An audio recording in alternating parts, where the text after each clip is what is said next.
Good morning student. मैं विश्वास।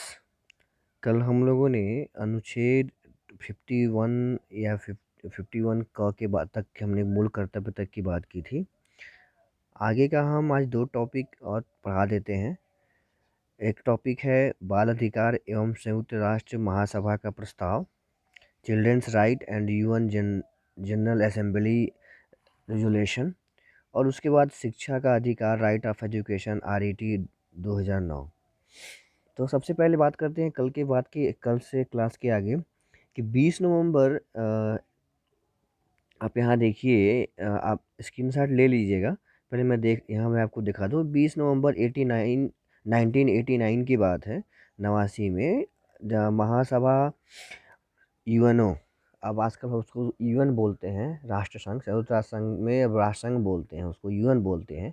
20 नवंबर 89 को संयुक्त राष्ट्र संघ की महासभा में 78 देशों के प्रतिनिधियों ने बैठक की और बाल अधिकार के बारे में, चिल्ड्रंस राइट्स के बारे में बात किया। उसमें उन्होंने प्रस्ताव पारित किया, जिसमें उस प्रस्ताव में कुल टोटल 54 अनुच्छेद थे। आपके स्क्रीन पर दिख रहा होगा, आप देख सकते हैं, यहाँ पे है 54। टोटल 54 अनुच्छेद थे, जिनमें से मुख्यतः 28 और 29, 28 एंड 29 ही जो शिक्षा संबंधित था। तो हम उसके बारे में थोड़ा सा कुछ बात करते हैं। पहला है अनुच्छेद 28 के अनुसार।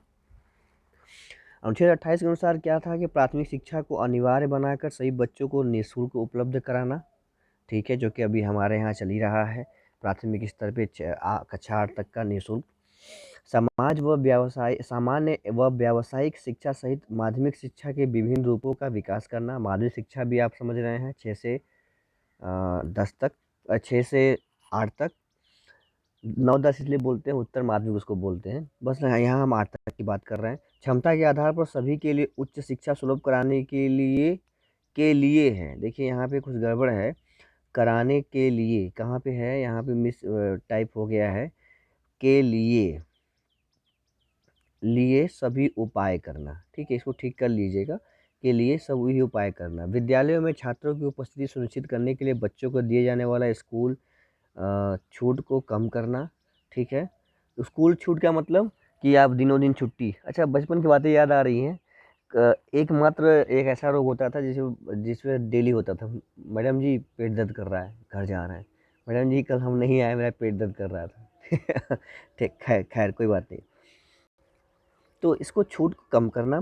शिक्षा से संबंध मामलों, खासतौर में आका माता छूटा है, खासतौर में विश्व भर में अज्ञान और निरक्षरता को समाप्त करने तथा वैज्ञानिक एवं और तकनीक की जानकारी और शिक्षण के आधुनिक तरीके की जानकारी सुलभ कराने के लिए अंतर्राष्ट्रीय सहयोग बढ़ाने और इसे प्रोत्साहित करेंगे। हम लोग इसमें ग्लोबलाइजेशन की बात करते हैं, तो सभी लोग एक दूसरे को अपनी अपनी नई टेक्निक से दूसरे को लाभान्वित करेंगे। अब आते हैं, बात करते हैं अनुच्छेद 29 के अनुसार बच्चों के व्यक्तित्व, प्रतिभाओं तथा मानसिक और शारीरिक योग्यताओं का पूर्ण विकास, उसके पर्सनालिटी का, उसके इंटेलिजेंट का, उसके स्किल का, इन सभी, उसके बॉडी एंड फिजिकल सभी का पूरा उसको विकास करने का वो अवसर प्रदान करना। मानव अधिकारों में मूलभूत स्वतंत्रताओं के प्रति सम्मान का विकास, जो उसके पर्सनल राइट्स हैं उसका हमें सम्मान करना चाहिए। माता पिता और बच्चों के राष्ट्रीय भावना के साथ साथ राष्ट्रीय मूल्यों और सभ्यता का विकास करना। माता पिता में भी और बच्चों में भी ध्यान रखिएगा, जब माता पिता में ही नहीं रहेगा ये सब गुण, तो बच्चों में कैसे आएगा? अगर आएगा माता पिता में, तो वो बच्चों को भी लाने का भरसक प्रयास करेंगे। शांति, सहिष्णुता, स्त्री पुरुष समानता और मैत्री के भावना के साथ साथ मुक्त समाज में जिम्मेदारी भरे जीवन के लिए बच्चे को तैयार करना। ठीक है, कैसा हो? वेलफेयर स्टेट में बच्चों को, कल्याणकारी राज्य में बच्चों को कल्याण करने हेतु तैयार करना। प्राकृतिक पर्यावरण के प्रति सम्मान की भावना विकास करना। देखिए, प्राकृतिक पर्यावरण ये बहुत जरूरी है आज के युग में करना। तो ये कुछ मेन बातें हैं जो बाल अधिकार के लिए यूएन में 20 नवंबर 89 में फैसला लिया गया था। आपको प्रश्न आएगा कि बाल अधिकार के बारे में लिखिए, तो आप पहले ये लिखेंगे। ठीक, कुछ उसके बाद हम अपने यहाँ होने वाले बाल मजदूरी ये अच्छा एक्चुअली जब लिखेंगे तो आप बहुत कुछ लिख देंगे, लेकिन ये मेन है, ठीक है। इसका स्क्रीनशॉट ले लिए आप। अब हम आगे बढ़ते हैं। शिक्षा का अधिकार मैंने छोटा ही बनाया है, लेकिन आप ध्यान दीजिएगा कुछ चीज़ें इसमें और भी है जिसे मैं अभी पढ़ूंगा, उसको आप ध्यान से सुन लीजिएगा, उसको लिख लीजिएगा। भारत सरकार के राजपत्र 27 अगस्त 2009 को प्रकाशित किया गया। इस अधिनियम में कुल 7 अध्याय हैं। उन 7 अध्याय का मैंने यहाँ पे विवरण नहीं दिया है, लेकिन आप चाहें तो मैं बोल रहा हूँ, लिख लीजिए। पहले अध्याय में प्रस्तावना था। पहले अध्याय में क्या था? प्रस्तावना था, इंट्रोडक्शन। दूसरे अध्याय निःशुल्क एवं अनिवार्य शिक्षा का अधिकार। अध्याय का मैं हेडिंग बोल रहा हूँ। दूसरा जो अध्याय था निःशुल्क एवं अनिवार्य शिक्षा का अधिकार। तीसरा अध्याय जिसमें था केंद्र, राज्य, स्थानीय सरकार और अभिभावकों के दायित्व, ये तीसरा था। चौथा अध्याय में क्या था? विद्यालय और शिक्षकों के दायित्व। ध्यान रखिएगा, चौथे अध्याय में बात की गई थी विद्यालय और शिक्षकों का दायित्व, ठीक है। पांचवें अध्याय सॉरी छठवें अध्याय में था कुछ प्रावधान थे, और सातवें में था अन्य प्रासंगिक बातें, ठीक है। ये तो 7 अध्याय की बात हो गई। अब आते हैं हम सीधे उसमें क्या क्या चीज़ें थी। RET में अक्सर पूछता है RET का फुल फॉर्म क्या है? राइट ऑफ एजुकेशन 2009, ठीक है।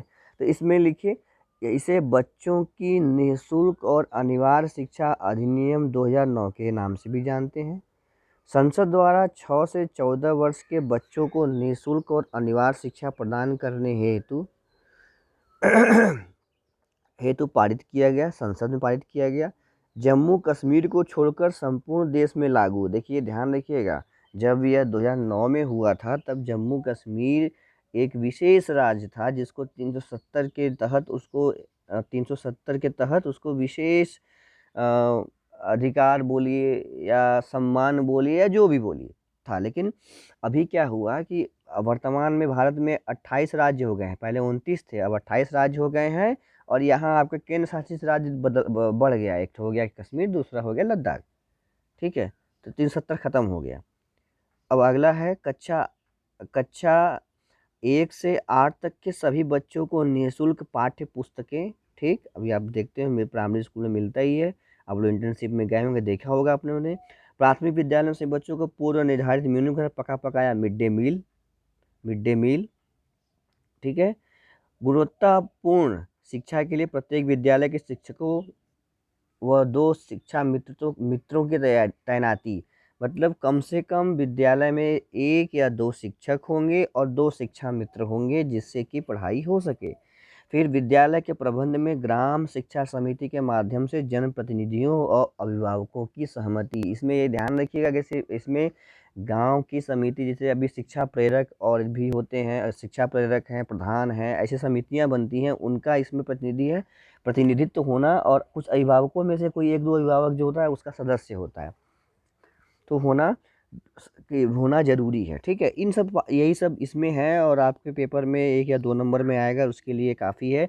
अब आज जो है ये सारे आपके पहले यूनिट का ख़त्म हो गया। अब हम कल अगले वीडियो में दूसरी बात करेंगे। धन्यवाद। घर पे रहें, सुरक्षित रहें।